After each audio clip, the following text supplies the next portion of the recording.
सेना का यह कदम अत्यंत सराहनीय है। पूरा भारत देश हमारी सेना के साथ है। सारी राजनीतिक पार्टियां भारत सरकार के साथ में हैं।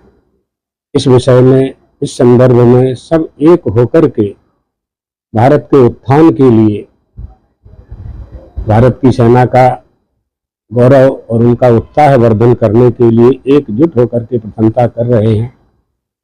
वास्तव में होना यह था कि उन आतंकवादियों को जिन्होंने पहलगांव में इस घटना को अंजाम दिया था, भारत सरकार को सौंप देते तो आज यह स्थिति पाकिस्तान में ना होती।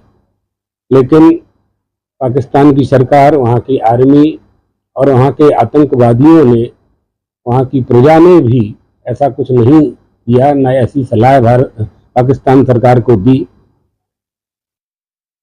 तो इसका मतलब यह है कि पाकिस्तान आतंकवाद का अड्डा है और उसे तो नष्ट करना ही चाहिए। कोई भी देश हो, उसको ऐसा ही कदम उठाना चाहिए जो भारत सरकार ने आतंकवाद के विरुद्ध उठाया है। आतंकवाद का समर्थन कोई देश नहीं करता है और कोई करता है तो उसे नहीं करना चाहिए। पूरे विश्व में पाकिस्तान ही आतंकवाद के नाम से जाना जा रहा है। इसलिए पाकिस्तानियों को, वहाँ की सेना को ये शिक्षा लेनी चाहिए कि हम किसी को मार करके, किसी की हत्या करके, किसी को छीन करके अपने देश में शांति पैदा नहीं कर सकते। हम सब मनुष्य हैं, मानव धर्म है।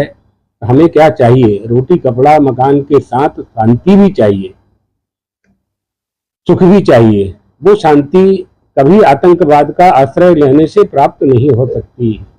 आप अगर बलवान हैं तो आपसे बड़े भी महाबलवान हैं। आप पराक्रमी हैं तो महापराक्रमी भी देश हमारे इस धरती पर विद्यमान है और उनमें भारत भी एक प्रथम पंक्ति में खड़ा हुआ है। इसलिए हमारी देश की प्रजा, हमारे देश का शासन, हमारे सेनाध्यक्ष, सबके लिए यह गौरव की बात है जो अदम्य साहस सेना ने दिखाया है। हम उसके लिए उनका धन्यवाद करते हैं।